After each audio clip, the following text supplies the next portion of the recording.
You seem to still be up there somewhere. Maybe I am. There are flying saucers. Supposing they're Martians or something in there.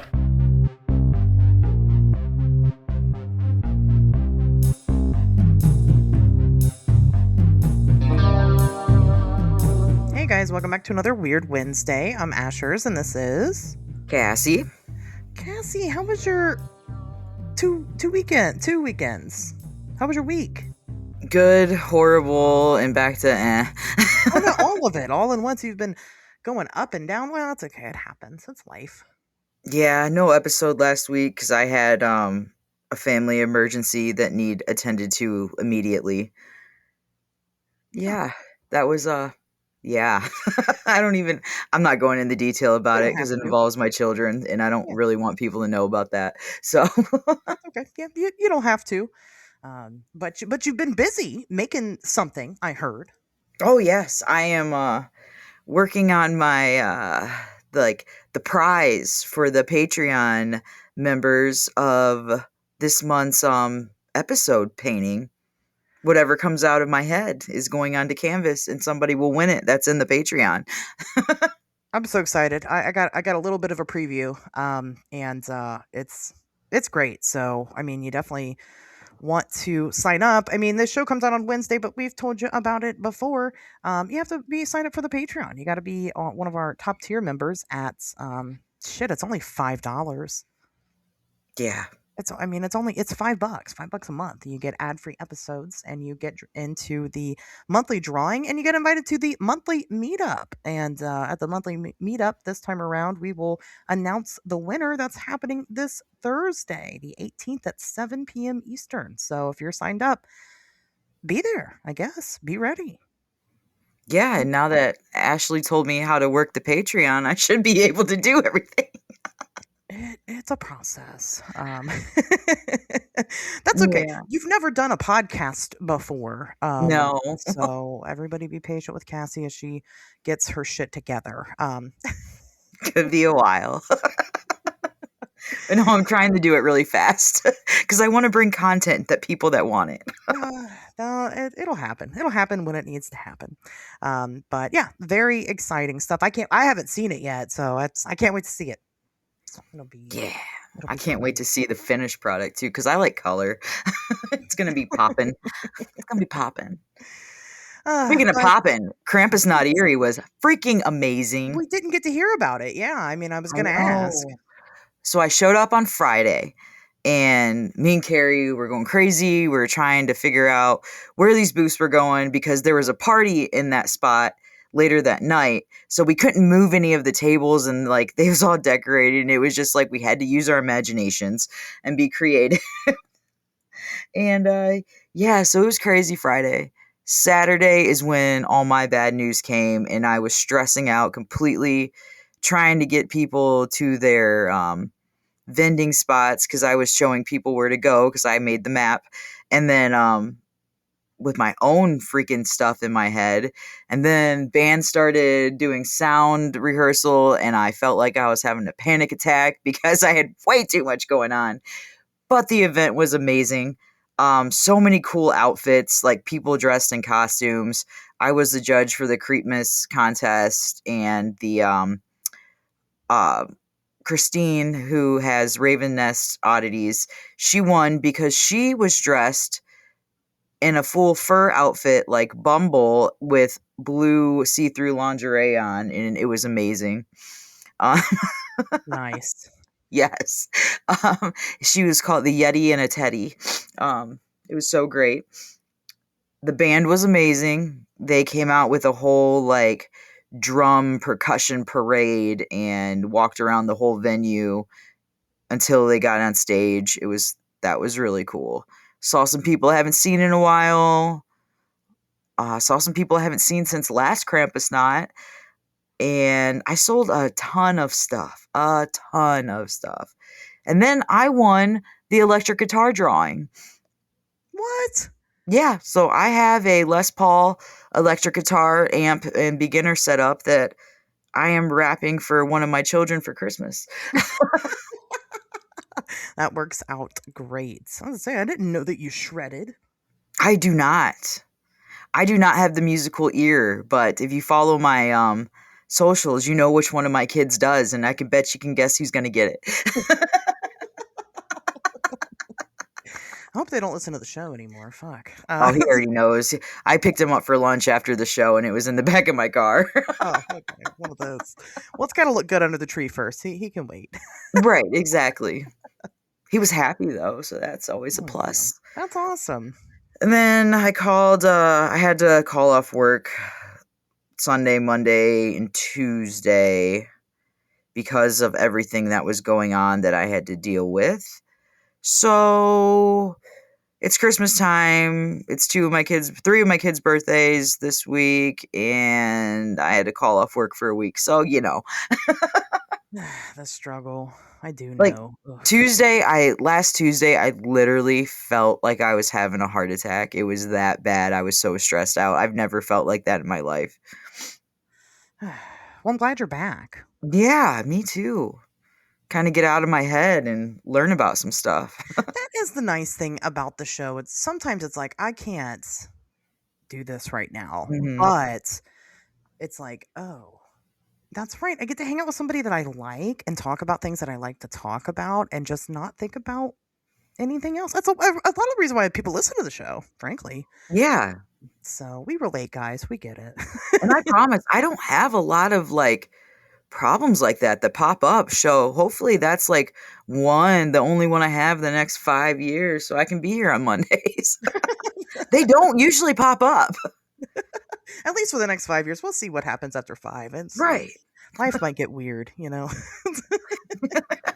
that you can't talk about on the show. I don't know. It happens. No, it's perfectly acceptable. Like I said, people are they're pretty understanding. They care about us. We got really good listeners. You used to be one of them. Yeah, I'm new though. Nobody even knows me though to care about me. They're probably like, this bitch. They're learning. Brand new and already taking days off. They better not get used to the days off, but they better get used to you, or I'm gonna beat them up. That's all it is. Yeah, I had I don't remember. I don't remember what I did 2 weeks ago. Not at Krampus, not. I was not at Krampus, not. I was at home, but I don't remember what I did.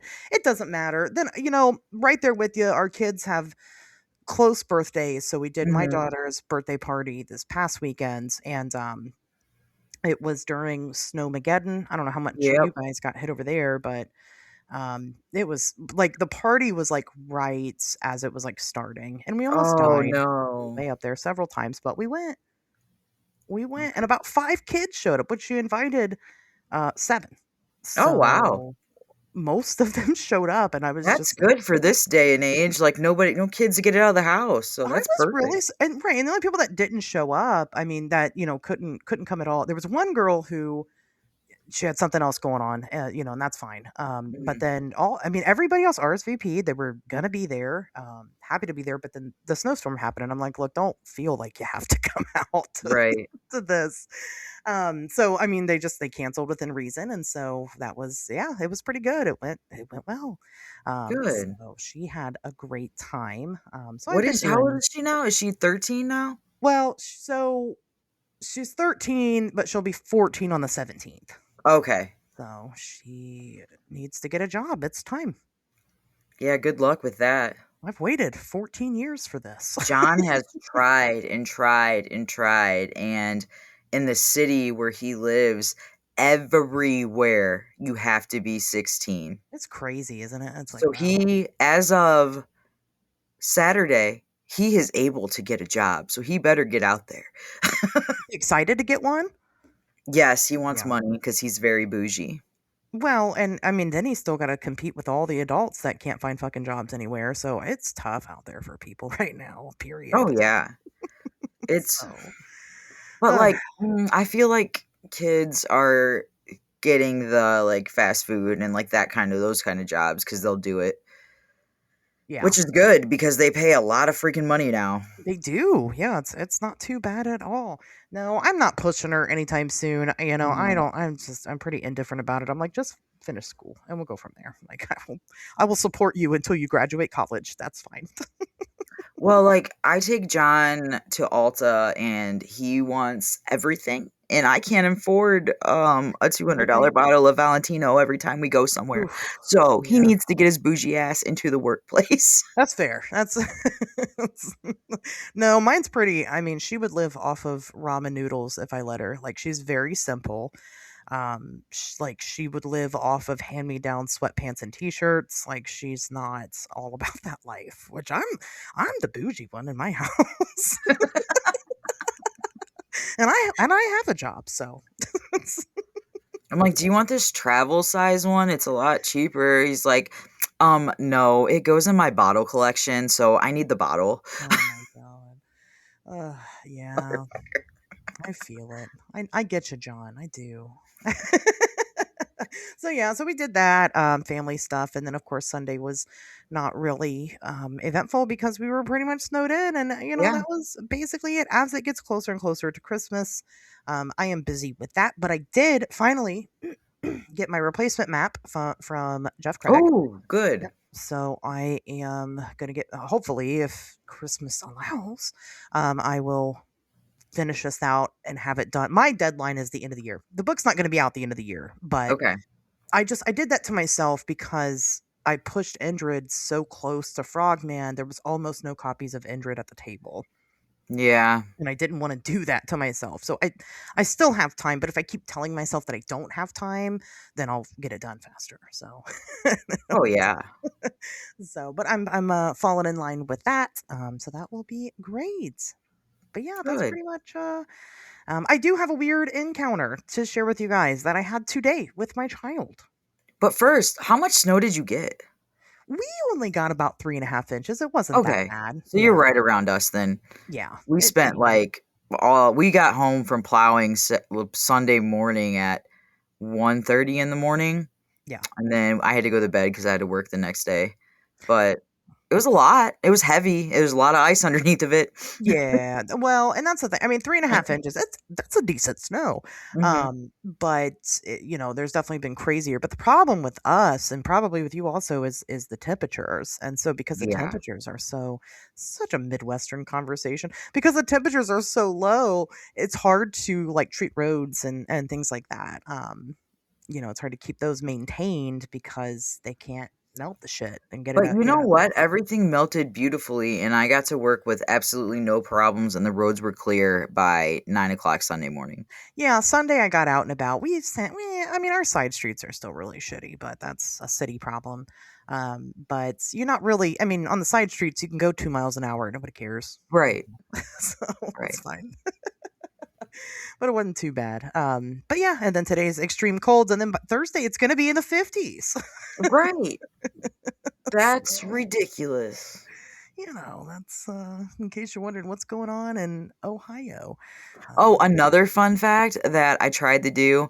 So I was playing with my little niece, and she's 2 years old, and we were playing Barbies, and she is usually afraid of me, like to the point where she won't even look at me. But I woke her up from her nap, and I think it's because I'm the first one she saw. Like, she immediately wanted to play with me, and she played for hours with me. So she has a Barbie that has dark brown hair with a couple streaks of purple in it. And she told me next time I come play with her, I need to have purple hair. So Oh, I okay. attempted to dye my hair purple. And after watching like 5 to 6 hours of Brad Mondo videos and trying to get this right, I did a box of color remover, a bleach bath, and then a box of bleach. And I had the skinniest piece of hair turn orange on my head, and the rest of it still pitch black. Wait, did you put it all over your hair? Yeah, my whole head. Oh, One tiny little piece changed. wow. Something So happened. I don't know what my thyroid medicine is doing to my hair because I never had this problem before, but it did not change. But I did buy the super purple X Mondo color, Mhm. and it actually showed up. So like I have purple hair. Purple hair is fun. It is. I like it a lot. Yeah, it is a lot of fun. That's It's definitely not very, lilac purple. It's definitely like dark purple, but yeah. Yeah. Well, I mean, It's still you cool. did the best you could with what you have. And So. guess my hair is still attached to my head, so that's all I care about. You should be thankful for that. With all that product, that was Yeah. ballsy of you. Oh, I was so afraid because of the thyroid medicine. I was so afraid. So I but I did it. And then by the bleach bath and nothing changed, I was so pissed off. I went back to the store, bought a box of bleach. I'm like, I don't even care. Something's going to turn. Nothing turned. Oh wow! I didn't realize thyroid medication did that to Oh, color yeah. hair. Interesting. Wow, that was yeah. Immediately after, um, I'm sorry, immediately before I got pregnant, I was having issues being able to color my hair. I just think that it was done and it needed to I needed to shave it all off and restart. Hmm. But then I had my child and hadn't dyed it. I just bleached it right before that point. That was the only other time of my life. Besides, my hair is naturally it's like stark white blonde. And Really? yeah. Yeah. That's why I draw my eyebrows on. I don't have any. Hmm. I mean, I do, but you can't see them. But yeah, it's very blonde, and I hadn't seen it blonde in a couple years. I mean, it had been a long time, so I at least I've bleached it, in between colors, but I had just bleached it, found out I was pregnant. I couldn't do anything with it, and it was like the Hmm. first time my hair was natural in years. It was weird. Hmm. It was very odd, and I haven't turned back ever since. Dyed it red, and now I'm a redhead, and that's me forever now, I guess. Because I've changed. I mean, I have changed it from red to purple is one of my other ones that I'll go to, but I just if I don't feel like me when it's a different color now. Right. I'm like, I'm a redhead, y'all. It's the way it is. I'm transgender.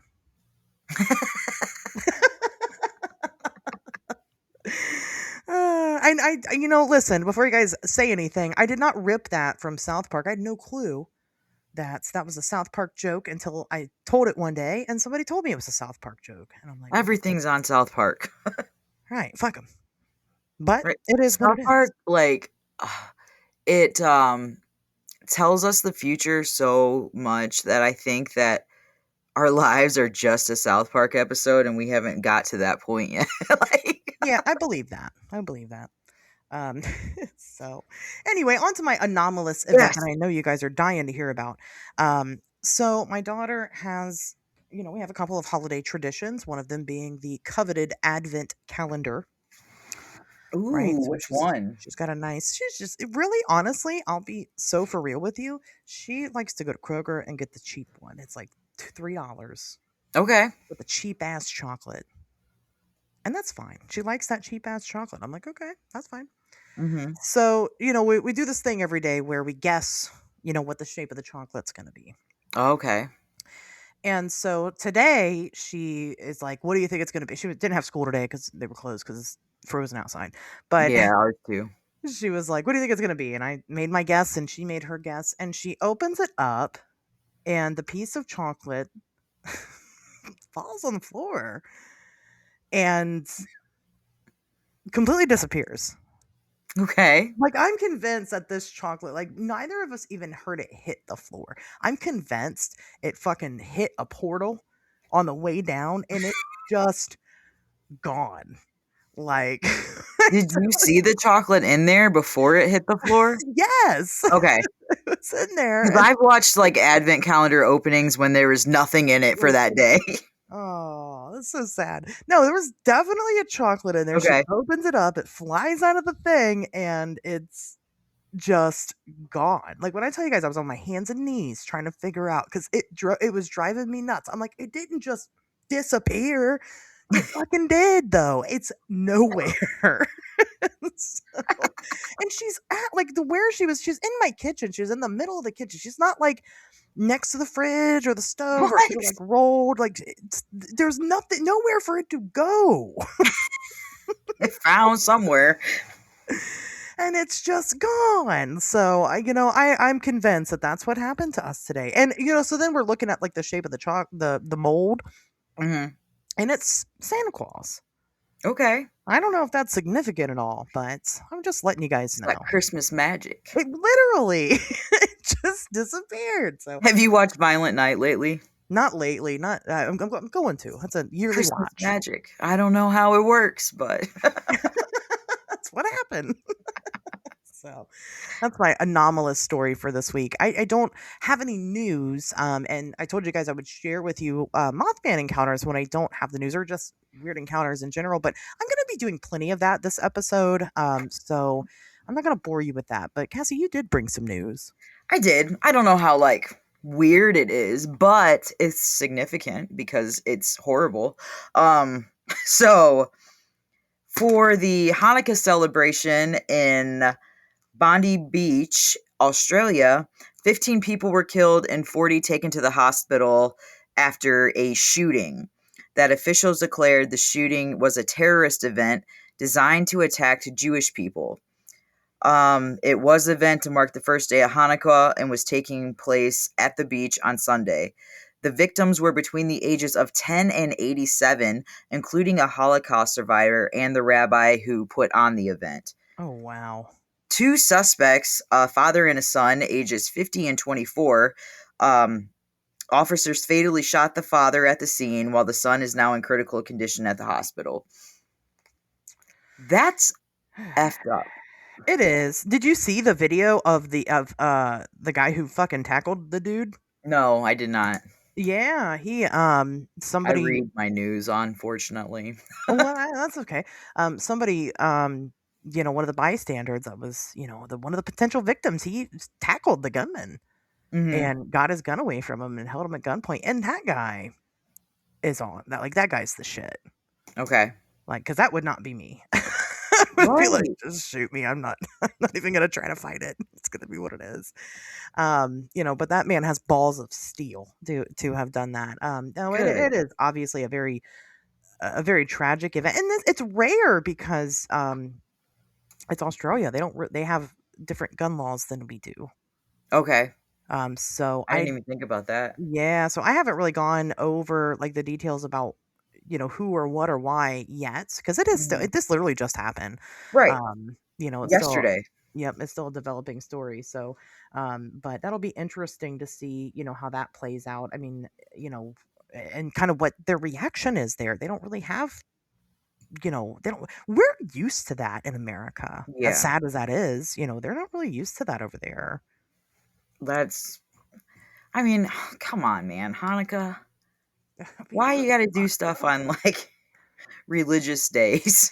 It is it's insane the amount of people that don't like Jews, that are anti-Semitic. It's like, really? It's almost 2026, so we're still there? We're going backwards.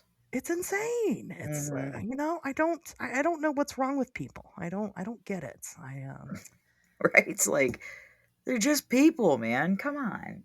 They're just Jewish people. I mean, what the I don't know. I don't have it in me to hate people, really, except for Me neither. people that hate people, which is right.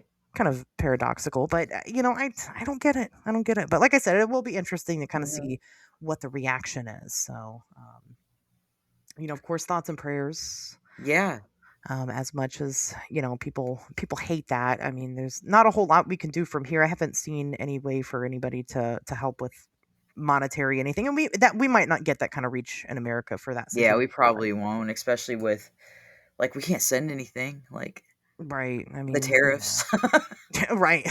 It'll cost us money. Right. They'll get negative. They'll cost them money. They'll get a negative amount of money. Like, what's this? You guys are fucked up. Right. It's just, that's all we'll get from it. That is a tough situation, but definitely be safe out there, guys. People are crazy. Especially during the holidays. It is a very magical, uplifting, empowering time of year, but it's also a very dark, dismal, depressing time of year for a lot of people, and they're not in their right mind. Well, I think that's the internet's fault, because they got rid of the old school Black Friday shopping, and now no one has a way to get their anger out on Christmas time. That's a good point. You're not punching other old women in the face for Cabbage Patch dolls or Tickle Me Elmos. Stop people to death for the newest TV. You're right. Right. For $1 or however much they charge. I don't know. But did you see the mac and cheese Discord? No. I'm sorry, not Discord, but discourse. Walmart was selling this huge, it's a big TV size box, like a 55-inch TV box. What? filled with nothing but Kraft mac and cheese, What? and it was $20. That's it? Yeah, it was $20, but they all sold out in like minutes Oh, online, I bet. and people are pissed about it. I mean, I get it. I wanted one, but I can afford mac and cheese. Kinda. Kinda. She was like, "Have you seen that Kraft shit? It's like $1." I didn't go to work last week. I don't know what you're talking about, but I'll send you some mac and cheese. I'll order you a box off of Amazon. That's what I can't give to Australia. I'll give to you. right. You are uh, not shipping that big ass box to Australia. no, that'll be like thousands of dollars. Yes. But anyway, well, that's sad news. You got more? Is there more news? I've got two more. They're just short ones, but I'm sure you've heard by now. Rob Reiner and his wife That's were another one. Yeah, it's developing. stabbed in their home, which I'm just basically Rob Reiner, great actor, Stand by Me, Princess Bride, when Harry met Sally. I'm probably just gonna leave it at that because it gets real political real fast, and I don't want to go into it. That's okay. I posted about this on social media, and we're just gonna ignore that part because Okay. fuck 'em. So Yeah, it's just stupid. But that's another one I'm not really versed because it's happening like as Happening. we speak. Yeah. They arrested his son Nick Reiner Wow. because I don't know what evidence they have, but I do know that he has had a serious drug problem on and off for years. So they think he did it. Wow. As in they, the police. I mean, they. Again, people are fucking just really going all out right now during the holidays. Stay home if you can. Right. Or don't, I guess, because they were at home. So I don't know what to tell you. Yeah. They were at home. Jesus, my gosh. They tried to just stay home and avoid it. But sometimes your worst enemy is somebody in your own damn family. Yeah. Mm-mm-mm. And the biggest news upset that I have had in 37 years of life is John Cena's retirement match on Saturday. Where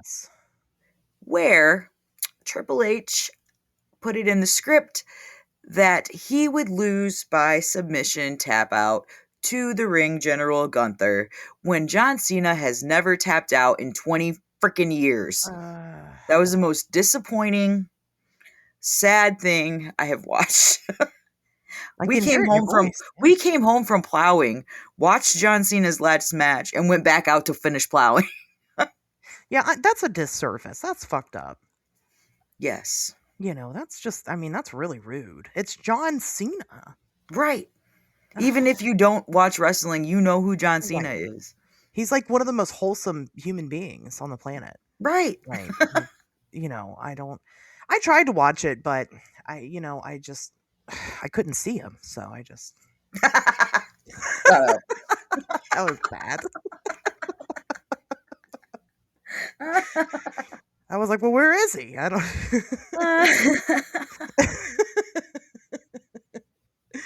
Oh gosh, yeah, that's a sad day in wrestling. But how old is he now? He's not that old, is he? Where's my phone? I don't know. He's not that old, but I mean, I guess it's old for wrestling, and if you're body slamming people off the top ropes and stuff. I guess that's a fair point. I think I didn't realize he was even wrestling anymore. It's fake, but it's not that fake, like right. 48 years old. Oh, okay. So that's probably about time. Yeah. Before he breaks something. Right. We don't want him broken. We want him in one piece.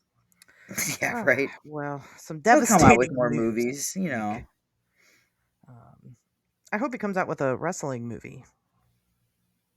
That'd be awesome. Oh, that would be pretty cool. That would be cool. Oh, movies. Violent Night 2 is coming out December 4th of next year. What? Yes. You can't see my face. I forgot. So it's just total silence, but it's very happy. Yes, I know. That is the best Christmas movie I've ever seen. That's amazing. No, I'm very excited for that because my biggest gripe with the movie is they started getting into the lore and I started getting into it and then that was it. Right, the Viking Nicola. Yep. Freaking And awesome. so I can't wait. Well, I just want him to find happiness. He's happy with Mrs. Claus. Yeah, but I don't He know. says that. Yeah. Well, I'm just saying, I'm excited that next year. Oh yeah, Stranger Things out of the way, so he could definitely work on Violent Night too. Yes. Yay. Very exciting stuff. Ugh, I know Stranger Things now is just dragging on. It needs to hurry up. But we got a while. I get it. So, Not that much longer though. not that much longer. Not compared to what it was. So, we actually have a date. Right. So that's good. Yeah, the next time we come on and do this show, we will be well, it'll be out. We'll know. I promise you I'll watch everything by then. You have to. Yeah, you got to catch up. I You have to know. call off work just to watch everything. I'll send you more mac and cheese to compensate you.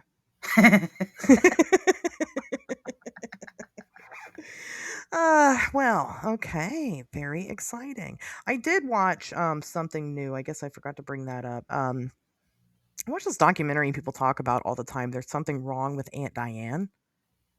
Hmm. Have you heard of this? No.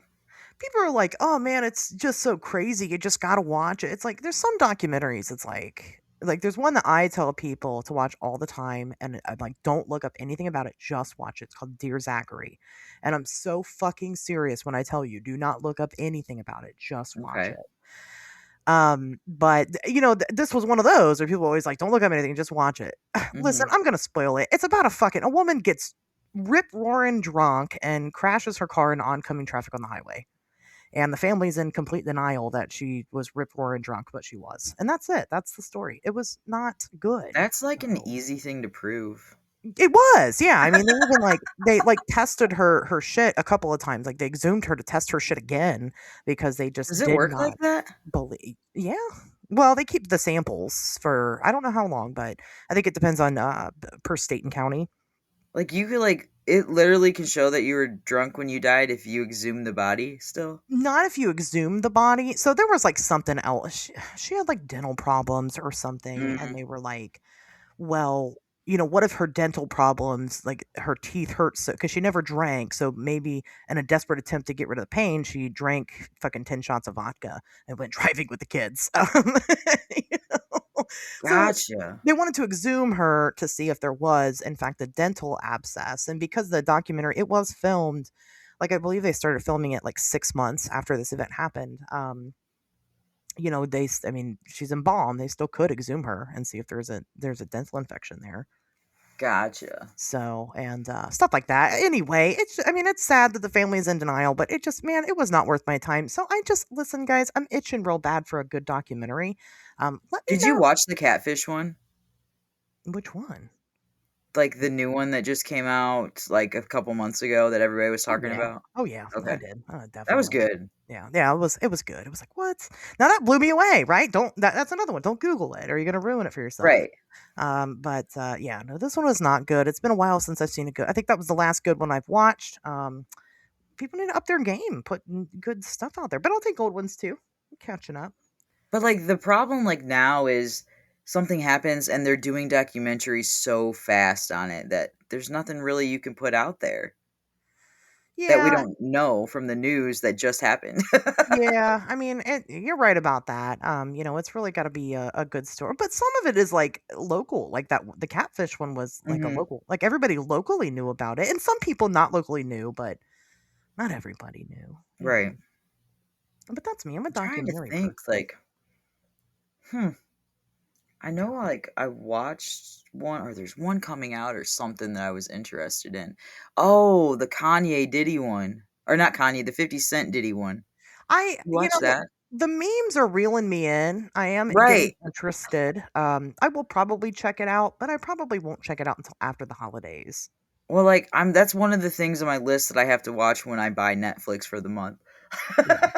There's this woman that I came across on the internet one time who worked in, I don't know if she still does, but at least definitely at the time worked in the music industry, the hip hop Hmm. industry. And she was saying all kinds of crazy shit. And she had been saying it for years. And, all this Diddy stuff comes out. And she's right. She had been right. And people just acted like she was crazy. But I mean, the lore is deeper than what people realize. And I gotta find her again. I can't remember her name. But I will, hold me to it, guys. I'll circle back on that and let you know so you can look her up and hear all the crazy, if you're interested in that type of thing. I'm not even like big interested in that type of stuff, but it was interesting. Right. Now it's really interesting. Yeah. So, that's a good one. But let's get into the topic. This Okay. tonight's topic is purely inspired by the fact that we are recording not Wednesday but Monday, December 15th. And a big event happened on this day in 1967. Cassie, do you know what that big event is? Um, it has to do with a gargoyle, kind of. I don't want to like give it away if that's what your whole story's on. No. So this actually what I'm referring to is the 1967, the collapse of the Silver Bridge. Oh, Bridge connecting, yep, Ohio to West Virginia. I knew And that because I've only read it 500 times I know today. you have, right? I know, I'm surprised. Yeah.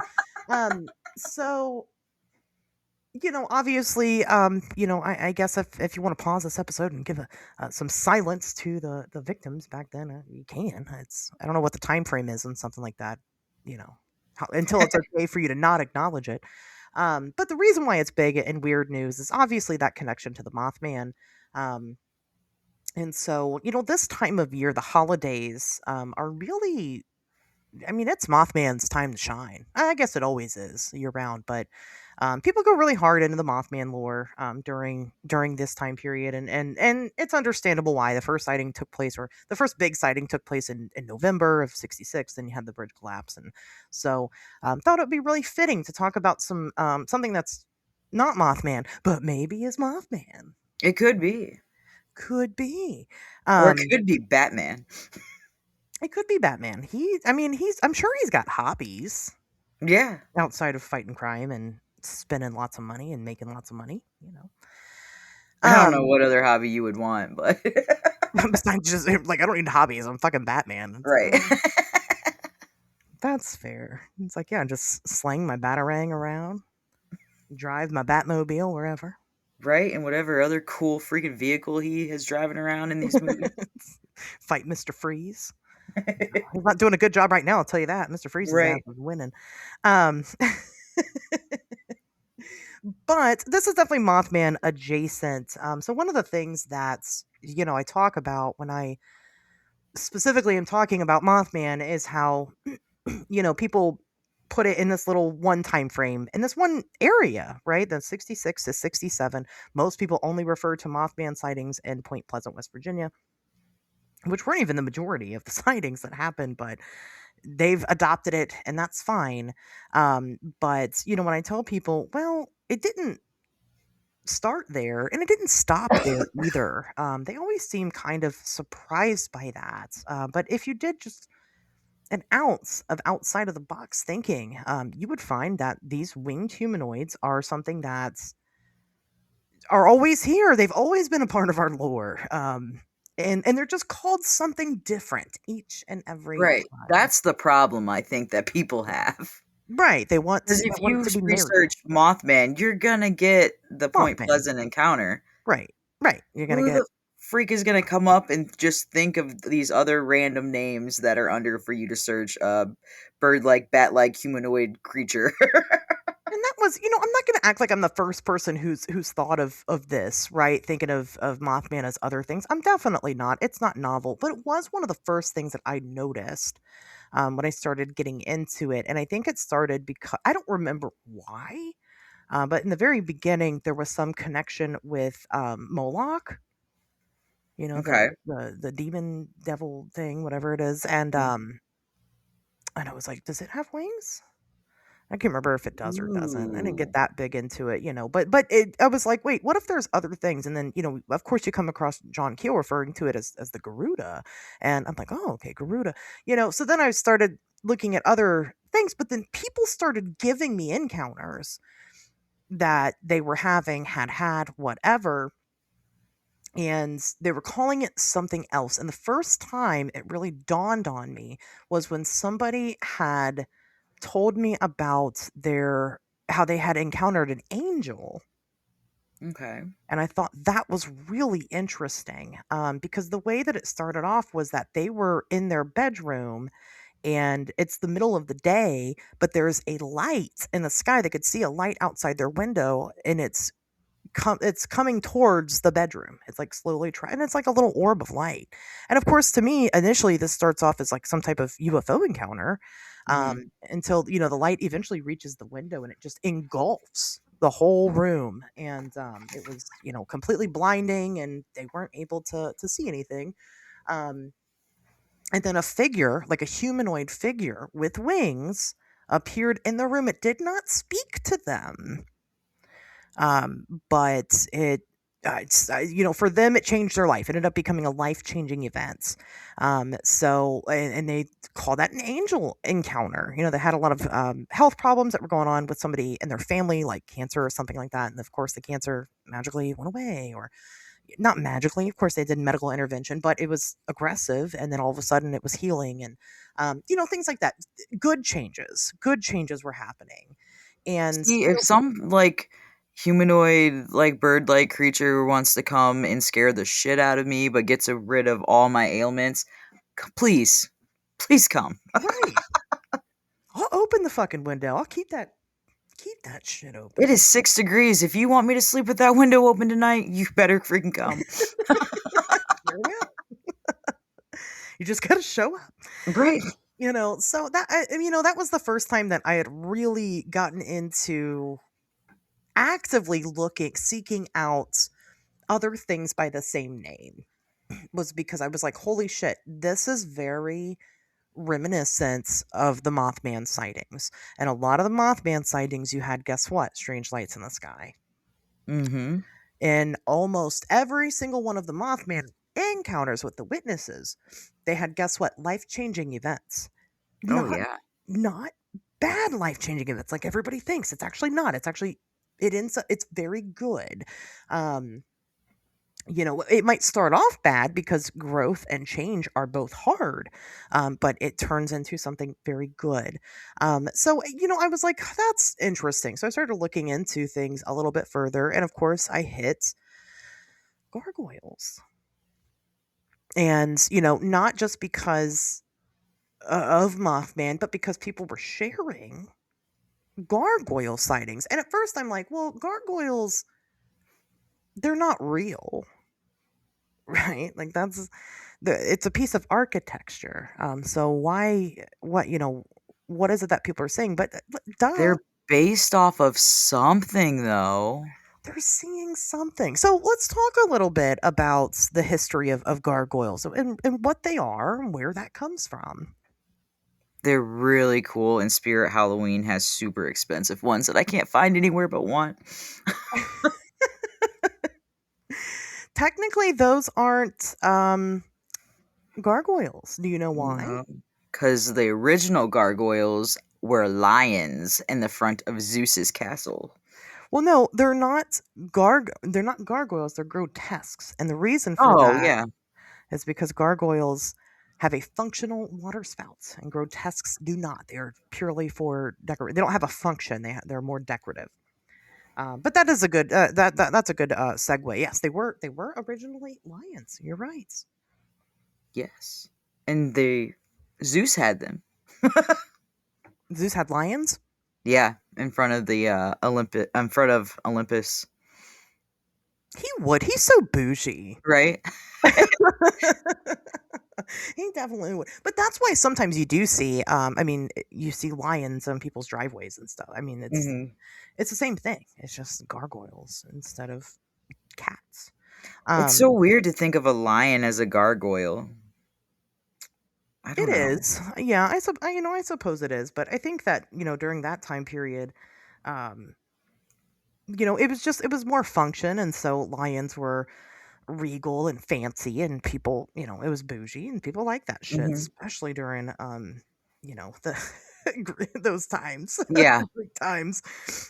People were into that type of thing. But eventually, as time kind of went on, things sort of changed. But the whole reason that they had these structures to begin with is because this was an early phase of a gutter system.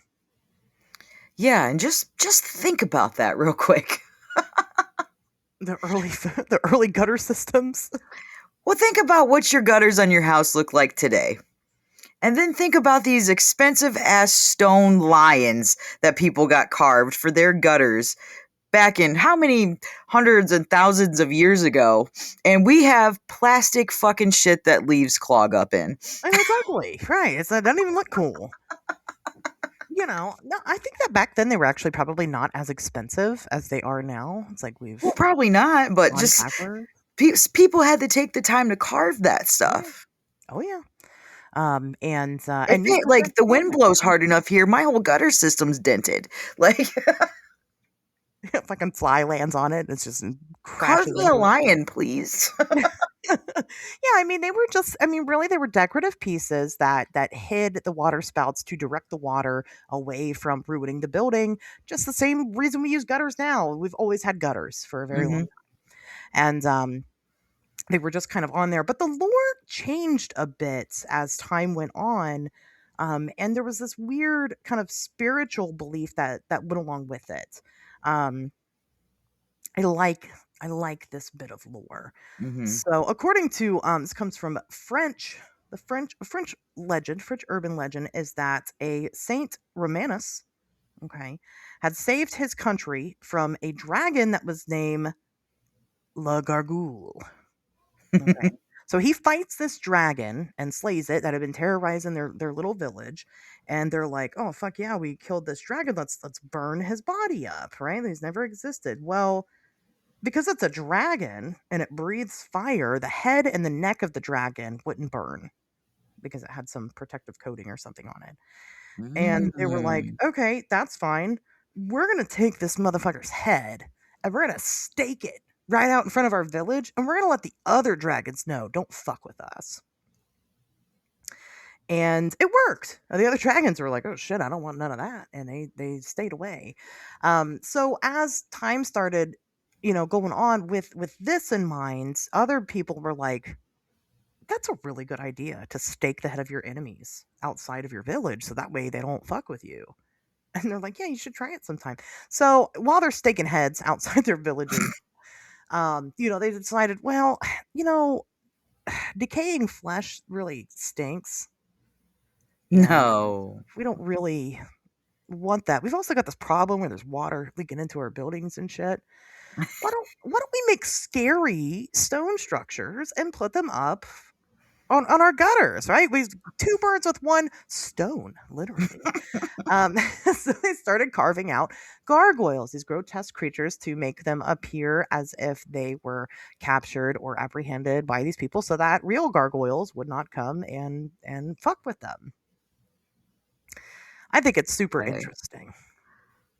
I'm just in my when you started like saying that, I'm like, this is like the plot to Reign of Fire with McConaughey and Christian Bale. Is it? I haven't seen Rain of Fire. Watch Reign of Fire. Okay, I'll check that out. McConaughey and Christian Bale. Okay, Yeah. all right.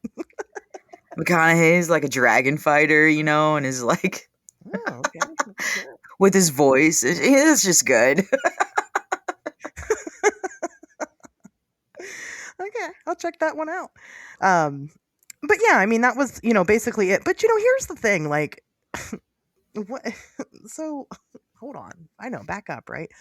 Dragons? Like now we're saying that they had gargoyles to scare away fucking dragons. That's wild. So sometimes you just chase a mystery with another mystery, and this is definitely one of those cases. But in layman's terms, I'm with Cassie. The shit came from somewhere. Right. It came from somewhere. I don't know where. Maybe they killed them all to make gargoyles out of them. I don't know. Well, like, if the dragon's head and neck wouldn't burn because of whatever fire repellent shit it had on its skin, you would think we would have found, like, remains by now of that. I mean, just because it's fire repellent doesn't mean it's maggot repellent. Oh my gosh, if you can't, like, if you decapitate a dragon and can't get rid of the heads by fire and your weakness is maggots, you've lost. You might as well just... Fair I enough. don't even know if they have a card for that in D&D, like... You've been by maggot. You've been slain by maggot. Maggot's like, free food. It's a feast. But it is interesting. I'm not going to get too deep into gargoyle lore. But again, I mean, there's something to it. There's something more to it than just architectural structure. Well, then in Christianity, they were placed on the outsides of churches because the belief was the good is inside, but evil is never far away. That's like a fucking mob message. Hey, it works. Like, trying to send a message like, see, there's evil here. Gives you that like creepy Transylvania Dracula vibe when you see the gargoyles on the churches, and you know what I mean? Oh, I love it. Yeah, it's beautiful. It almost makes me want to go to church, but then I don't. So I live in Amish country. I don't have gargoyles on my churches, unfortunately. At least they need to get. I did plow the church this weekend, though. Oh, did you? Yeah. The whole church, the whole congregation, plowed them all, huh? No, just the parking lot. At midnight, it was empty. Oh, okay, I did salt it though, so the old woman wouldn't fall. That's nice of you. Nice of you. I don't want anything to happen to Grandma. I salted it with my hands. Like, that's how much of a good person I am. Interesting. Are you outside in 11 degrees after you plow, walking an icy ass parking lot and salting it by hand? Like, I'm not a bad person. I'm not. Nobody even knows that I'm the one that did it, so it's not like I did this for Jesus clout or anything. So I completely understand because, listen, so I go out to clean my car off on Sunday, and I have a shovel in my car, and I keep it in my car because I'm in an apartment, and sometimes the plows will plow me in, right? Mm-hmm. So I dig a path. I didn't need it. I didn't, nobody's plowed our street, so I wasn't plowed in, but I decided that, you know what, it'd be really nice if I made like a little walking path. I have salt and a shovel in my car. So I do. I make a little walking path, and people are great. I got smart, and I bought some fucking tread for my shoes. Some little fucking traction things that you can put on your shoes that they wear on like ice rinks at like the hockey place and shit. So that's good. I can walk through anything out there. But I thought it would be super nice to make this path. So I do. So I make this path, and I take time out of my day, and it's not even for me. And I'm like, oh man, I'm such a good neighbor. And it's street parking at my apartment. There's not parking spaces. So. Oh, really? Yeah. Okay, then yeah, you do get plowed in then. Yeah. So I mean, right, I really get plowed in. There are parking lots, but just where I'm at is a street. So, anyway, I do all this and I leave. Then I come back home, and when I come back home, one of the motherfucking neighbors parks over top of the walking path. And I'm like, you know what? That just pissed me off. You motherfucker. I did this, not for me. But like for your ass, so you wouldn't fall. You know what? Maybe he fell, okay? I hope he did. He deserved to. I hope he was like, damn, I wish I had that walking path. Right? Anyway, I'm gonna stop bitching now. So getting on with it. One of the biggest inspirations also on top of the moth mania happening at the moment to talk about gargoyles today is one particular event that is little known, and it is referred to as Frank Shaw's gargoyle. So I did not know about this honestly until I started researching it this week. That's okay. That's the point. I want you guys to learn things about things. And I was kind of like super disappointed too because when I read the title and I think I told you I love gargoyles. Yeah. Oh, like the show, like the show Gargoyles, we were just gonna sit and talk about No, I thought we were just going to talk about gargoyles. animated. Well, we are. I mean, that's part of it. But But no, it's cool. It's really cool actually. Like it is cool. I just like when I started reading about it, I'm like, of course this isn't about an actual gargoyle. No, it's Mothman. Play But on it is name again. Mothman. Yeah. So an event happened in 1986 where a worker, and I'm going to say a worker because I found conflicting information about who exactly he may have been, a worker Mhm. at Houston's Johnson Space Center. You guys know Houston, we have a problem. That's NASA. Okay, that's a NASA building. He was leaving work one evening when he came upon a horrifying sight. Scared the shit out of him. While he's walking out to the parking lot, he notices something perched on the roof. This particular thing appeared to be some type of all black creature. It was black in color. He kind of mentioned that maybe it was wearing a cape, Mhm. but now he's not really sure if it was a cape or if it was part of the creature's body. He didn't know. But it definitely had these massive bat like wings. So Shaw notices the creature, and, as he puts it, he felt the creature, quote, staring directly into his soul.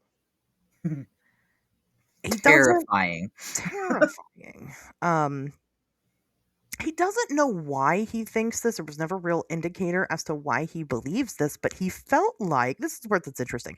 He felt like the creature was like enjoying the fact that it was scaring him. It was like Mhm. getting off to it.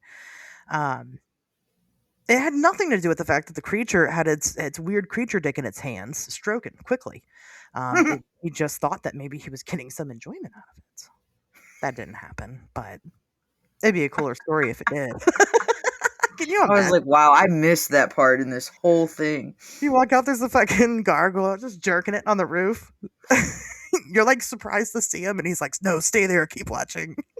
But what's weird, like, because he thought he was watching, I'm like, I didn't find a mention in his like retell of his story about eyes like you see in like a Right. lot of Mothman, like there's nothing about the color of the eyes or shape or anything.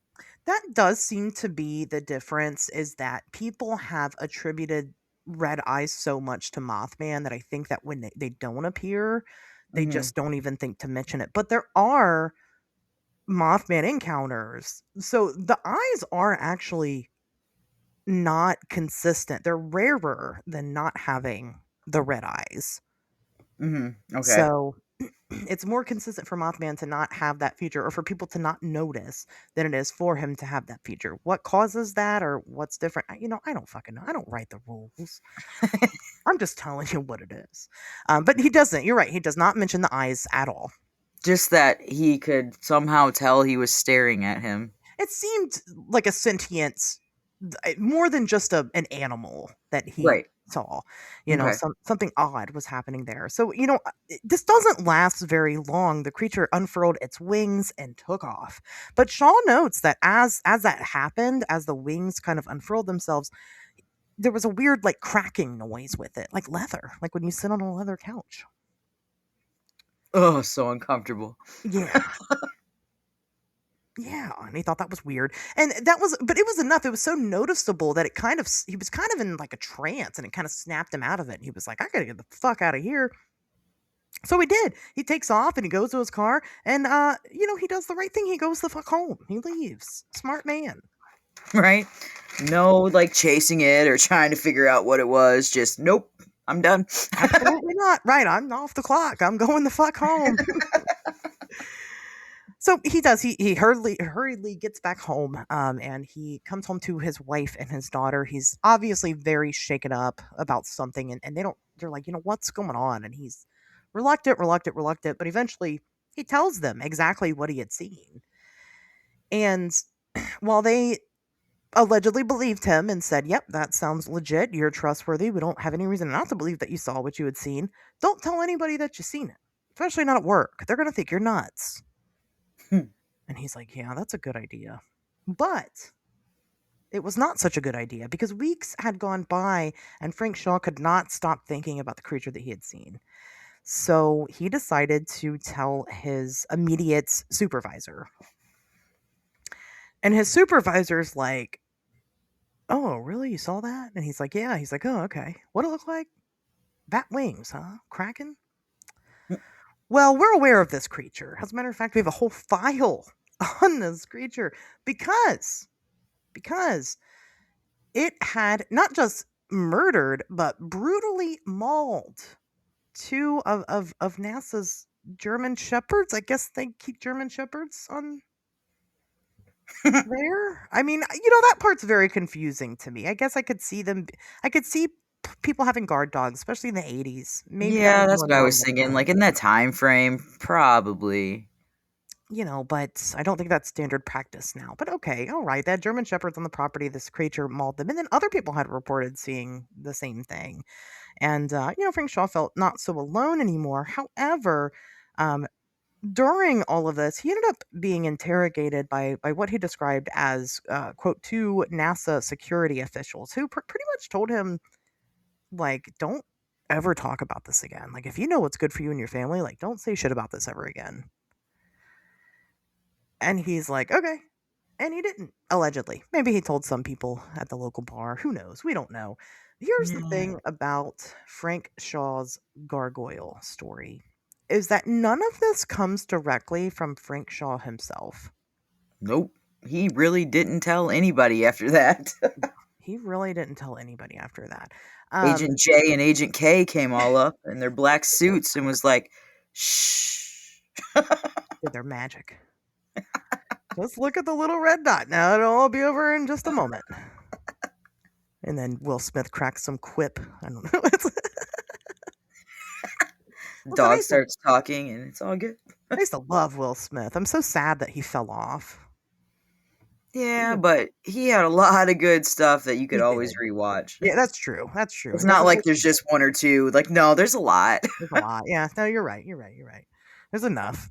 I Mm, won't be greedy. I'll pop in my Millennium album after this. right? Listen, you guys think I'm fucking joking. I'm not. Getting jiggy with it.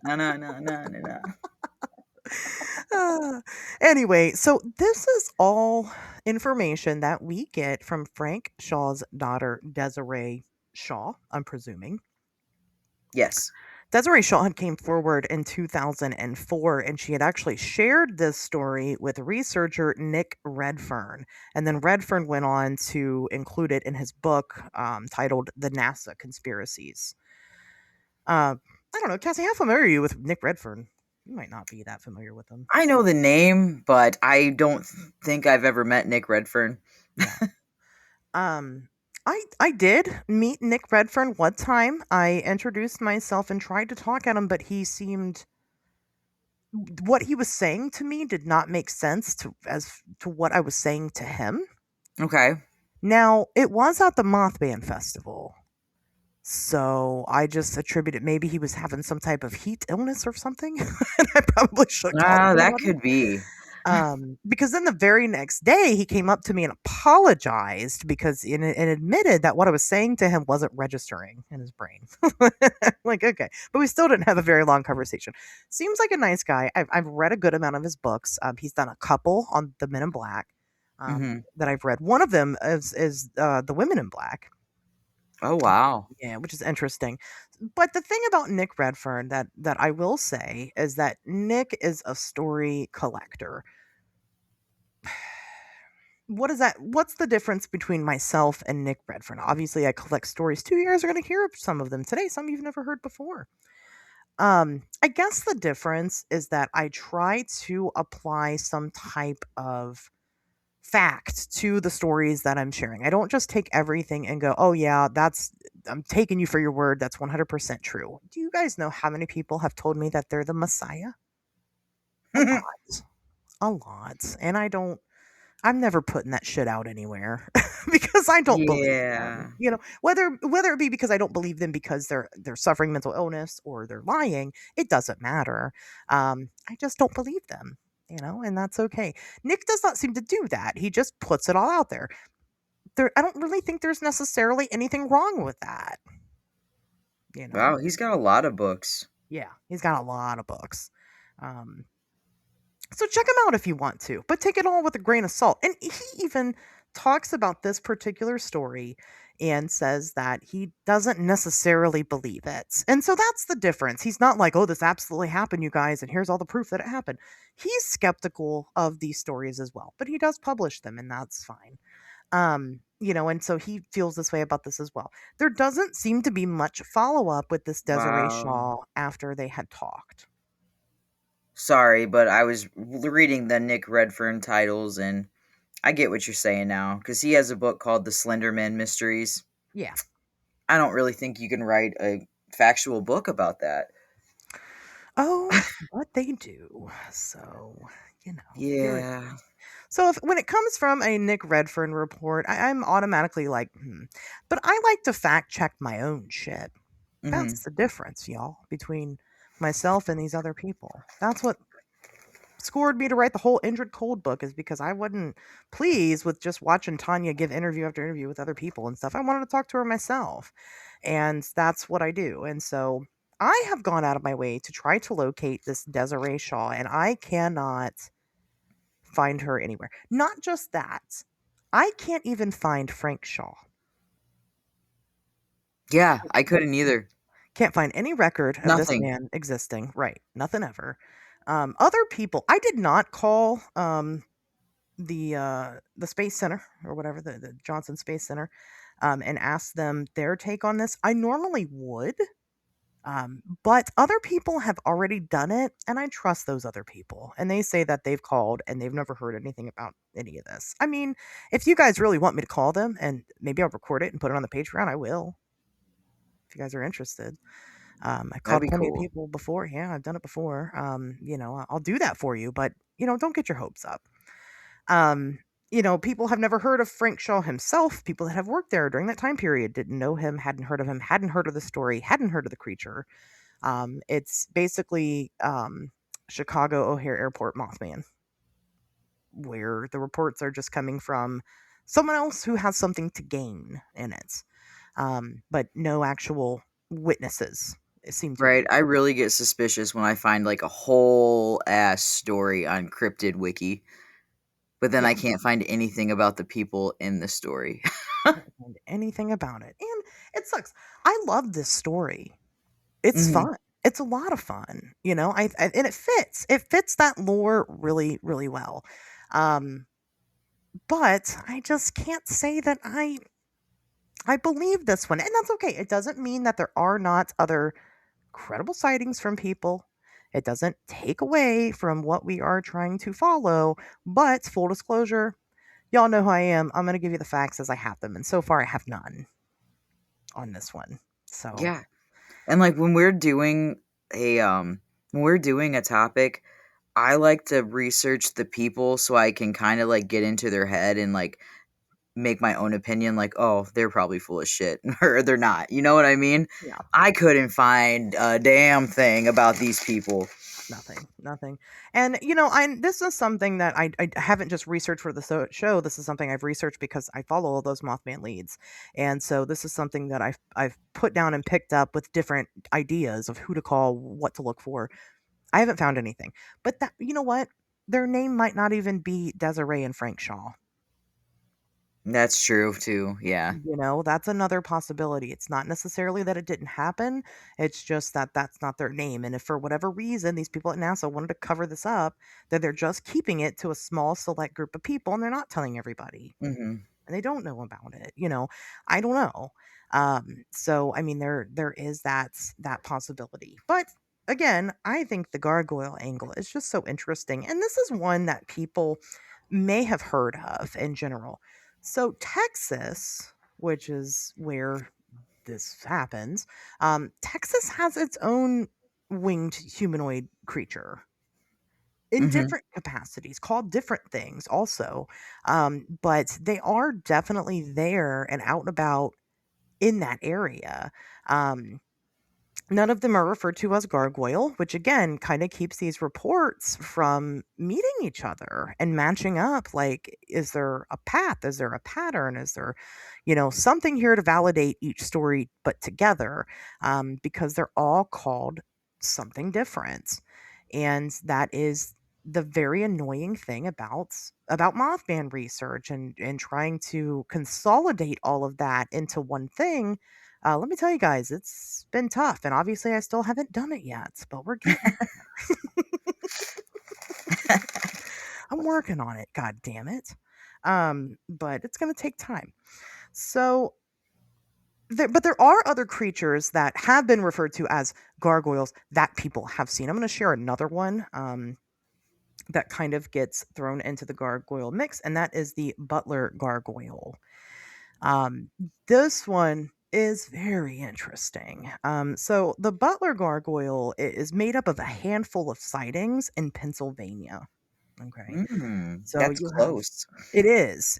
So you have a couple of different people who claim to have seen this, again, winged humanoid creature. It has kind of a special feature because it has an extra strange head.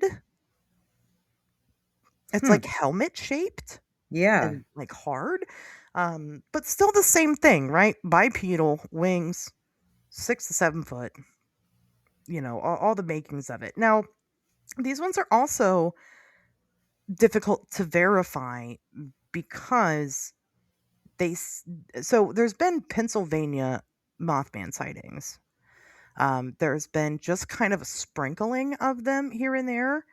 But these ones, the Butler Gargoyle specifically by name, comes from a book titled The Mothman Casebook, which has some pretty sketchy sightings in there that I don't necessarily. I mean, they get some of them wrong. I mean, it's supposed to be like all the Mothman sightings ever. It's not good Mhm. at that, first of all. But second of all, some of those sightings that they refer to aren't accurate to like original witness reports. So it struggles with like what John Keel did and basically embellish or change things about those sightings Mhm. compared to what he was actually told.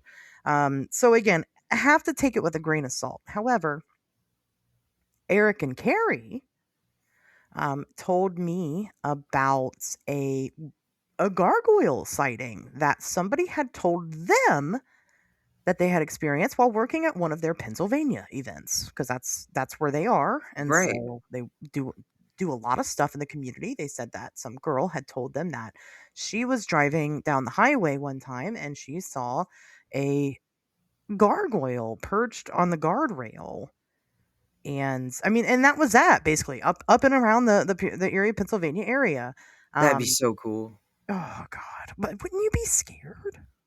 If I'm driving, no. Well, it might cure your ailments, so I that's might. I might just stop the car. like, I'm touch not stopping me. the car in freaking Erie, PA. Absolutely not. I You're don't like, "Get know. out of that It highway." might look like a gargoyle. You get closer, that is a homeless person, It's just a and crackhead. they want my mac and cheese. Back seats filled with it. You're like, no, I need that. I've been calling off work. Yeah, you can't have your mac and cheese jacked from you by a crackhead on the highway dressed like a gargoyle. Come on. Right. That is typical Erie behavior, though. I do see it. Mhm. Um, so I thought that was really interesting, and then of course, just as the years have gone on, I myself have gotten a collection of gargoyle sightings, and so So, okay, wait real quick on the Butler gargoyle. It says the first sighting was in June of '93 in Allegheny County, PA. Is that where the Allegheny insane asylum is? I thought Allegheny was in West Virginia or That's what Virginia. I thought too. But Yeah, Pennsylvania has weird shit too, so I always get it confused. yeah, I do too. Maybe I'm thinking of a different. Trans Allegheny, is that maybe what it is in West Maybe, Virginia? maybe. So I don't know if there's any relation there or not. Trans Allegheny Lunatic Asylum is in West Virginia, correct. Okay. So I was like, it that would be weird because there probably is some shit coming out of there. Yeah. So this is one that I received in this was February of 2021. Somebody had reached out to me about a gargoyle that they had seen in Chicago, Okay. which was, of course, relevant because I was very heavy into the Chicago Mothman research at that time. He says, I wanted to reach out because I think I might have seen something you'd be interested in. Around 11:45 p.m. near the old post office on Van Buren Street, I spotted a large winged shape on the roof line. I thought it was just a statue until it turned its head. Mm. It had glowing eyes and weird gray stone skin. And there was a strange grinding noise, like grinding rocks together. When I looked again, it was gone. Figured you'd want to know. Of course, then I went on to try to contact this gentleman. At that time, I had been planning on going to Chicago, like right then. Mm-hmm. And I wanted I to. remember you talking about that on the show. Yeah, I wanted to meet up with the guy, and it didn't happen. I got I got sickly, and life became expensive again. So it's whatever. But I do want to meet up and talk with him more. I don't know if he listens to the show or not. That's why I reached out. I have no idea. But if you do, reach out to me again. Let's talk again. Yeah, Yeah, for definitely. more. Like, why not? Like, he hasn't said anything to you since then? No, we've talked a little bit more about it. Okay. So, he was saying that was like a week ago. I was like, when did that happen? He said Okay. it was like a week ago. Um, has anything weird happened since then? No. Has anything weird happened before? Yeah, I lived in a haunted house, and he goes on to talk about that. This is just my email. I typed in my gargoyle in the search in my email. I have a whole bunch of sightings that people have sent me, and I save all of them. So I'm not gonna go over each one, but there's a lot in here. I used to get a lot of emails, y'all. At one point I had like 5,000. I just had to go over. Jesus. I don't think it was 5,000. It was a couple thousand. And it Mhm. was crazy. And I was like, what the fuck? It was real popular for a minute. All right, let's go on to the next one. Okay. This one is from a Catherine. This was September 2023. She said, last month I spotted what looked like a gargoyle clinging to the bell tower of the Basilisk Notre Dame. See, that's where a gargoyle should be. Yeah, this is very gargoyle story. Mhm. I don't know if it's true or not. She did not get back to me, but she said it wasn't a trick of the light. Several of us saw it. It was crouched low as if watching the people below. When a flash of lightning hit, it spread its wings. The power went out seconds later. Has anyone else from Montreal written in about this? And then she never talked to me ever again. She's lying then. The flash of lightning seems very theatrical. There probably legitimately is a freaking gargoyle sitting there. And she just added to the story. She's just stupid. She was just high as fuck. They're out there Right. being high. There is a grotesque there somewhere, and she just... You know what I mean? Notre Dame. Like, there's a grotesque there. Oh my gosh. So this one was June 2nd. I'm not calling her a liar. If she's listening, you are not a liar, but if there was a bunch of you and you were out partying, you were on something. Well, and she never messaged me back. I'm like, well, I'm not familiar with the area. I'm not familiar with could you go out and take a picture of what that looks like during the day and kind of, explain where it's at? And she just never responded. But I told her, no, I haven't gotten any reports of that specifically in that area. So Because there's legitimately a gargoyle there. People see it every freaking day. we're used to it. So this Made out of was stone. June 2nd, 2022. This was in Massachusetts. He said, I'm not really one to believe in these things, but this shook me. My friends and I were exploring the old textile mill off Jackson Street around midnight. We heard heavy movement overhead, and one of my friends caught a glimpse of something perched on a broken beam, wings half open. We got out of there so fast. That was it. It was already a broken beam. Because it's an abandoned textile mill. I'm just thinking like a creature that big and heavy is gonna be perched on a broken beam already. Well, I don't think he broke the beam by perching on it. No, but it's already broken. How's the body weight gonna hold on there? I don't know how big the beam is. It's broken. It don't matter. He never responded back either. So I asked about like the mill and like what kind of stories or surround that area and stuff, like, because I'm interested in that. Is this like a local legend? So that way you guys are kind of freaked out and you just saw an owl, It's probably a barn owl. Freaking huge. And it probably did break the beam, Ashley. Broke the beam. Let me see here. This one was from May 21st, 2021. I'm submitting this report. I must have like had a call out to do reports. Because a lot of them are like that. I've got this report. I'm submitting this report because I can't reasonably explain what I witnessed. It was around 9:30 p.m. I was driving east on Market Street when I saw a large shape crouched on the roof of this old courthouse. It appeared roughly human-sized with wing-like structures folded behind it. I pulled over for a clearer view, but within moments the figure leapt or dropped out of sight. Okay. There were no other witnesses nearby to confirm, but I checked local security footage requests, but there was nothing. So, did you receive the report in 21, or is this when it happened in 21? I received it in 21. Okay. And we did talk a little bit more. Okay. But I guess I did not ask for a time. I guess I was just bad at my job. I was excited about this one because I'm not going to share who it is. Okay. But I was excited because they seemed credible. They said that they worked for Washington University. Oh, wow. As a Okay. they've got their doctorate in something, but I don't want to reveal them. So I think I was just like, oh my god, it's a person that's not just like some internet rando. Right.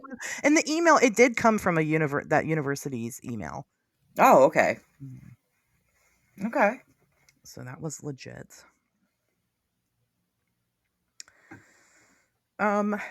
This one happened October 3rd, 2014. This was in the UK. It was Okay. Exeter. He was pretty good. He was pretty thorough. He said, I am a night maintenance worker for the Exeter Cathedral, and on the evening above, I noticed movement near the north spire. My first thought was someone was trespassing, but the shape was too high up and seemed to cling to the masonry. I observed it for about 20 seconds before it withdrew behind a buttress. I don't know what a buttress is. I don't know. Buttress. Anyway, security footage revealed no one was present afterwards. Given the structure's age and height, it's unlikely a person could have reached that area unaided. If you're collecting the data on this phenomenon and you want to hear more, I'm happy to give more details, blah, blah, blah. A buttress is a projecting support of stone or brick built against a wall. The cathedral's massive buttresses. Massive buttresses. That's sexy. This is just porn. This guy just wrote me a porn, didn't he? That one is awesome because it like paints a picture in my head of where a gargoyle or grotesque would literally be, and like just like if you imagine it just moving in the top of the cathedral, like he said spire and cathedral and buttress and masonry, and He he used works these there. words that we don't use here. That's true. Sounds really intelligent. Yeah. Right? It just sounds like that's the like environment where you would see these stone grotesque creatures, and it's at night in an old cathedral, and he just like painted a picture where like that would be so creepy. Yeah, I think that it sounds official because I mean he sounds like he works for night maintenance there. I'm just like, what's a Right. buttress? But all I can think about now that you're saying it is this thing clinging to a giant stone butt, like right in the crack, like hiding in it. You know? He's got all these like Michelangelo sculptures around of the naked people from It's a fucking just gargoyle. clinging to the butt. Like Squeeze itself. It slowly slides down so it looks like a turd in the shadows. This show is so stupid sometimes. I'm sorry, y'all. But you know what? I'm having a great time. right? I'm gonna use the word buttress tomorrow at work. Buttress. The best part is I work with the two Spanish people and we work at a pizza place, so it's like Oh my god. no one's gonna understand at all what I'm saying. This one, I should have started with this one because I was talking about the butler thing. So it's another abandoned mill. That's weird. This one happened in Pennsylvania. Mm-hmm. So it says that I am a surveyor that was working nights along an old mill complex outside of Reading, Pennsylvania. They said it was approximately October 29th, 1983 at roughly 2:15 a.m. I saw a large, dark, winged figure glide from one smokestack to another. Its wingspan reminded me of accounts of older winged monster reports in Midwestern towns like Van Meter, Iowa in Oh. 1903. And then it goes on to like explain what the Van Meter, like I don't know what the Van Meter visitor is. Come on, that's my homie. But thank you. He's Mothman's cousin adjacent on his mom's Right. side. That's my buddy. Me and the Van Meter visitor, like we go way back, y'all. He said, you know, his difference is that like he didn't notice any odor, whereas like there was in the Van Meter events. But there was a distinct heavy impact sound when it landed, as if stone had struck brick. Oh. Said the thing remained motionless for nearly a minute before dropping out of sight behind the roofline. Okay. Yeah. So That sounds cool. anyway, so I have a couple of these. Is kind of the thing about what it is. Oh, this one's from Puerto Rican, allegedly a Puerto Rican native. Ooh, is it a lechuza? La lechuza? La Gargola. Ooh. La Gargola is chupacabra. I'm just kidding. That's somehow racist. I know it is. Anyway, so they said that this happened on March 2nd, 2007. They said, I grew up in a rural area of Puerto Rico where locals talk about La Gargola, a winged creature said to prey on animals in the hills. The stories vary, but several neighbors reported seeing it in the early 2000s, seeing a large, dark wing shape perched on a water tower and on a farmhouse roof, consistent with the broader island legend of a predatory gargoyle-like being that attacks livestock in the mountains. So it kind of really is chupacabra-like, actually. Mm-hmm. A lot of those early chupacabra reports don't mention at all, like the spikes and shit. Some of them they did have Right. wings. On March 2nd, 2007, shortly after midnight, I personally observed a silhouette with extended wings on the ridge of a barn. When I approached with a flashlight, I heard a heavy flapping sound and found several fresh claw-like gouges in the wood the next morning. So, Damn. they did not take pictures. They didn't think to. I don't want to find that in my barn. Yeah. And then we just kind of talked about, you know, it just for them that was normal. Like they didn't need to question whether or not it existed because that's what they believe is that it exists. Do So you therefore it does. remember Okay, I don't know how many years ago this was, but it was a few years ago that there was like a cryptid in another country. It was like a bat-like humanoid creature that would show up at night, but it only came around like during election time, Hmm. and it was more of like their government stating like, "Oh, we're going to put this curfew in place to keep your kids safe," and then like, "We protected your children and family from this creature." And but you know what do you remember what I'm talking about? I would be lying if I was like, yeah, I know exactly what you're talking about, but I feel like I should know what you're talking about. Like it sounds familiar. Right. Hmm. I don't Like, know. I don't even know what I'm talking about, but I know what I'm talking about. I just made that shit up and you guys bought it. No, that does sound, but not. It wasn't in America. No, it was in another country. Hmm.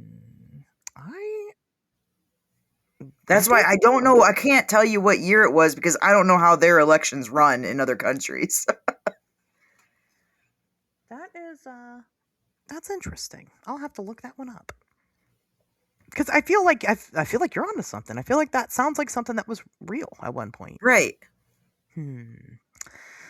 I don't know. Some of these other countries, man, they get crazy. Remember, like the Brazilian aliens or whatever? Or was that Brazil?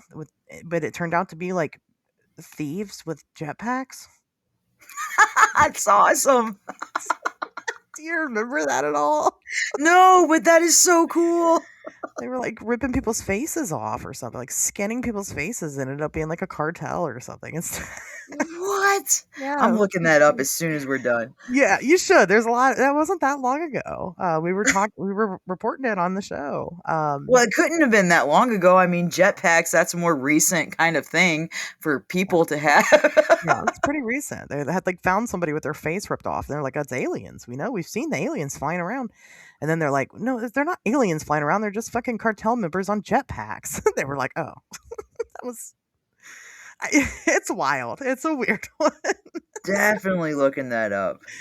I remember that. So, anyway, this is just, and this isn't all of them. I'm not going to sit here and read all of them. There's a lot. This is just on my email, on my one email, you guys. I have really two different emails that people send shit to. The one for the show, and then the one like my personal email. And That's why you're always behind because you got so many different things that you have to pull up and like change well, yeah, passwords and figure out who's messaging you. I gotta have different emails because listen, I want to get my free month of Netflix or whatever every month, so I gotta make a new one every fucking month to do Oh, that. hell no. I'm just kidding. I do have multiple Can I emails do for that? different things. But yeah, you can do that. I do that sometimes. Oh, heck yeah. Now I don't even have to go to Walmart to get a Netflix card. I'm just going to I open up a do new it email. like yearly, usually because like so during Black Friday, all the streaming Yeah. services and stuff do like the sales and shit, and so I'll sign up with just a different email. Hmm. But I Okay. have them for other things. So like I have an email that's like just for shopping. Like Okay. because they send you coupons or just advertisements all the time, right? So Right. if I buy anything online, that's the email that I use. Okay. Um, and then for my social medias and stuff, I didn't know if I wanted to tell people my real name, in public at first. So I made a different email address to kind of not have it be my name for stuff like this. But then the show has its own email because it's signed up for all its own things, right? So anyway, I have a lot of emails. So, but that's just one inbox, one of my inboxes. That's not including all the DMs across all the different social medias. That's not including all of the talks that I've had with people. I have hours of interviews recorded with people on tape. It's not tape, but it's digital recording. It's I like a believe little that because I've digital been to recorder. several shows where you've been at, and the amount of time you take talking to people, if they've never like got back in contact with you and you've recorded it, like you have so much stuff Yeah. that Oh yeah. you probably have. Like, And it's tough because it's like, because what does happen in a lot of these cases, and me and Tobias have talked about that a lot, is like, especially when you operate strictly through like a digital platform is that they'll start to tell you about it and then they just fucking disappear. Right. So when I go to these events, like I want to get that story. That's why I told you that Mothman, you should have just like been interviewing people and we could have had like an interview thing on the show. Well, Like, right, this is actually before I was a part of the show. plan it out and sit there and record people. Yeah, I've never done that. Well, because it's a lot, and that's mainly it. So then it's just me being responsible for doing all of that, and so it becomes a lot. Because it is a lot. I like to talk to people, but it's a lot of talking to people, and that's what it is. Like, Mhm. I will walk. I'll go to the bathroom. Like, swear to God, that's my full intention. I'm just going to the bathroom, guys. Be back in 5 minutes. 45 Yeah, minutes right. later, here I Yeah. come. Right, and it's like, oh my God, I just fucking got caught up talking to somebody about something, Well, And I think Frogman Fest is the worst for you. it is. It You're is. just Well, always talking. and I have to walk from the booth to the stage every hour, and when I'm like trying to get there, people are trying to stop me. I'm like, I can't. I gotta make it so Right. I'm the MC, and then but then I leave, and I barely make it out the door. Or like I'll tell people like, hold on a second, I'll be right back, and I do. I keep my word. I'm nice and humble, and I do come back and talk to them. Um, but it's because, like, honestly, guys, I love it. I love the stories. I do. I love them. I don't care how crazy your story sounds. I want to hear it. Even if I don't believe it, it doesn't mean I don't think it's really cool. But most of the time, I'm like into it, especially when I can talk to you and I can see how you're reacting in real time and I can ask you those questions right to your face.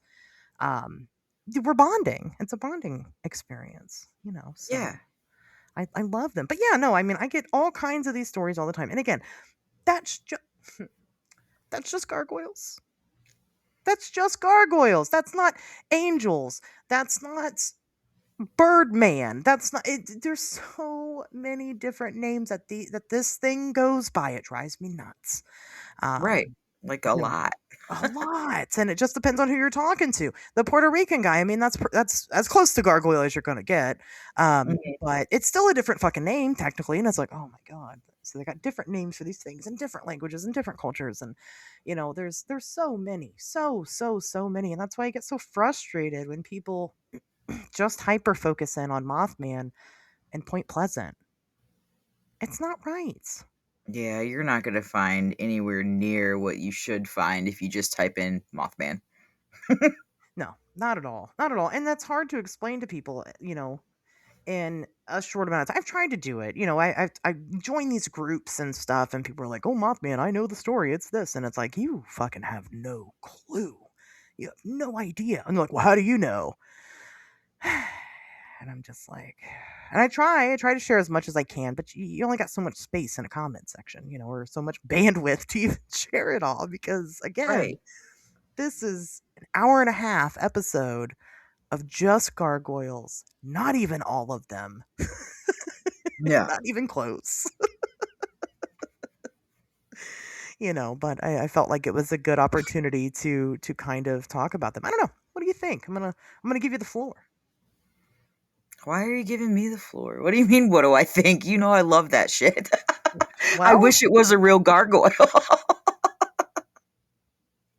I just want to see grotesque with their heavy ass stone self flying around places, stalking people in the night. can you imagine? One of my favorite things of all time, of across all medias, is the short in Tales from the Dark Side. Okay. Have you seen Tales from the Dark Side? I have not. Oh my God. I'm not going to share the whole thing. Now you have to watch it because of I this. will. I'm going to write it down right now. Yeah, Tales from the Dark Side. It's an anthology horror movie, Okay. and one of them has a winged creature. I'm not gonna spoil it, but they're like gargoyles. Yeah, I'm not gonna spoil it, but Okay. people that know. Listen, if you guys haven't watched it, you at least got to watch that one segment from Tales from the Dark Side with the winged creature. But check that out. We'll talk about it again a different day. You'll like Okay. it. Yeah, you'll be into I it. did find it wasn't like, so it doesn't go on like the gargoyle aspect, but it does go on the Frank Shaw gargoyle, like NASA aspect, in 1953, that it said a man in black with wings was spotted in a tree by Hilda Walker and two others. The sighting occurred at a now demolished apartment complex on 3rd Street in the Heights, about 28 miles from NASA. The creature was seen 7 feet tall and perched on a thick branch. After several minutes, it flew straight up in the air on a shaft of light and disappeared. And that was in Texas, around the NASA area too, the Houston, whatever. Yeah, that's like a You know lot what I of mean? times, especially if you follow Ken Gerhard. Yeah. If you follow Ken and the winged humanoid stuff that he's talked about, that was like during like the Big Bird era in Texas. They had a lot of that Mhm. going on. But he does do. I mean, I'll give Ken credit where credit's due. He won't lick your books, but he's written some good ones. That have really gone into depth about, especially in Texas. He lived there for I think his whole life at that point. Yeah. So he's been able to really get into contact with those witnesses or research those stories. But he did one. I think it was called Big Birds. That's really good that you should check out. And I think it was Big Birds and Other Winged Humanoids or something like that. I mean, he's done a Mhm. couple of them. Check out his stuff. But yeah, Texas has had a lot. We really Oh, Ken Gerard. This is like, so when we were next to him at Mothman, this is the thing that's going to stick out in my mind forever. And I just hope that the guy, which I know that the guy that asked this question is not listening because he's not one of us. Um, he walked. So we're at our booth, right?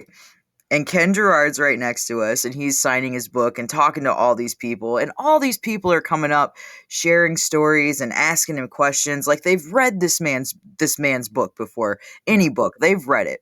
This one guy just walks up to him. Yeah, what's a cryptid zoologist? And I'm like, did you just really ask Ken Gerard that question? Why are you here? and Ken probably just answered it with a smile. He did. He's too nice.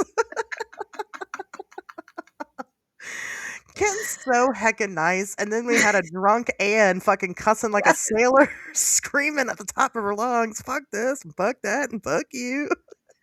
So sorry, Ken. We're unhinged. It's what we do. We were sober, but she wasn't. I apologize. She was not. I mean, but like, I mean, our listeners expect that kind of energy, but not everybody expects that kind of energy. No. One of these days, we'll put on an unhinged on Wednesdays We Talk Weird event. I promise it will happen. And it'll have all the boobs and all the booze and all the cussing you guys want. And some beasts, I guess. Throw those in there. Probing. We'll have a probing competition. See who can go the deepest. You have to wear a vest. You have to wear a vest, yeah, while you get probed. It's a requirement. That's how we know you're an entrant. So we're just gonna abduct you from wherever you're at and take you over to the stage and start probing. That's Jeff Craig. Jeff will be lined up. He'll be like, I know. like, it's my turn. We'll bring a change of vest. I'm like, did you go already? No. I love Jeff Craig. Yep. Oh my gosh. But yeah, no. Anyway, check out Ken's stuff too. It's he's honest. He does honest work. Oh yeah. Yeah. He's a little gimmicky, but so nice. Mm-hmm. And, so I don't know. I don't know what else you guys want me to say about gargoyles. They're cool as fuck. They are. Would I become rich off of this show? With all your Patreon money, I'm gonna buy a nice big house and put a couple. I'm gonna buy a church and convert it into a house and put a couple of gargoyles out front just for you guys. I don't know about that one. That's too scary for me. Scary? Yeah, my belief about churches and if they're abandoned and put up for sale, it's you kind of just threw God away so that evil comes in. Oh. So I don't think I'd ever live in a church. That's fair. You're entitled to that. I'll give it to you. But Spirit Halloween has awesome gargoyles. They're huge. I want them. They're probably not that badly priced. I mean, it can't be more than like $300. Oh, no, they're $300 each, but you need 2 of them. You can't just buy one. You know That's what I true. mean? Yeah, you can't. It's like a cat. Like you don't just get one cat. Like, Right. you've got to have a Like I bunch. need one on like each side of my front door. So like Right. I need 2. At least right, you have to buy them in pairs. Apparently, there's gargoyles all over that what is it? The Denver airport. Really? Oh yeah, that's like one of the things about. We did that whole episode on Denver Airport, all the conspiracy. And let me tell you, it was the most disappointing episode we've ever done ever on the show. Really? Not for you guys. It was a good episode to listen to, but like for us, there's all this weird occult symbolism shit. There's Blucifer, the big blue horse with the Mhm. giant balls and butthole that you can see from fucking space. Yeah. And like obviously there's something weird going on here. There's not fucking anything weird going on. There's just somebody with good taste. Like if anything, it's the most well played joke ever. But there's just nothing to it besides it just looks weird. That's it. I was gonna say, I mean, if you're thinking that it's like a highly disappointing episode, and you remember the episode that we just did a few weeks ago, and it's worse than that. Like Sometimes, well, that's the thing about doing these podcasts. Sometimes Stargate. you're like, Project Stargate. you're like, there's just nothing cool here. But Mhm. that's the point of it, to give you guys the facts, as close to the facts as there is. I mean, Lucifer did kill his creator, so there's that. He got crushed to death by the statue. Probably right on the balls too. He teabagged him. That's Yeah. really insensitive. I shouldn't say that's sad. But come on, why would you put a big ass blue horse with fucking glowing red eyes and not want people to be like, something's going on here? Right. You No, did that something's on purpose. definitely going on. So I don't know. What do you guys think? Have you ever seen a gargoyle, alive or not? What did you think It's about the kind of one of the cartoon things I series? wish I could see. But you don't. But it's a monster. But it cures your ailments. No, that was an angel. It could have been a gargoyle. Could have been a People gargoyle. interpret Yeah, things differently. whatever that thing was. That's a good point. That's true. The light was so blinding, who knows what it was? That you're right. I think that maybe seeing a gargoyle would be good for you. It would be, and even if it kills me, I mean, dude, what? Who's gonna have a better story than that? You're like, well, Cassie got killed by a gargoyle. I'm videoing that shit. Someone's gonna find the lost tape. Like, You're like, it hurts, but it's so cool. lean up against that buttress.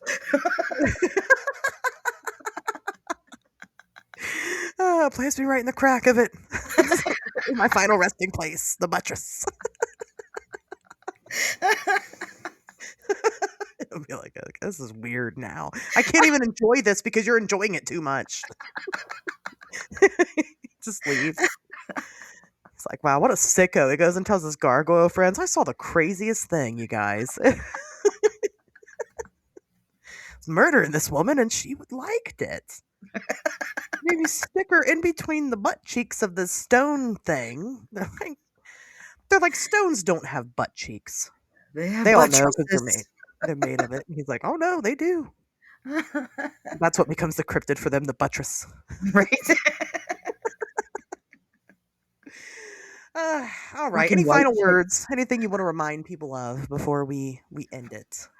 So we have our meetup Thursday at 7 for the Patreon members.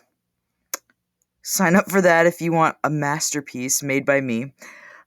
See, what else do we got going on? I don't have any shows or anything going on until sometime next year. Yeah, it's winter. Yeah.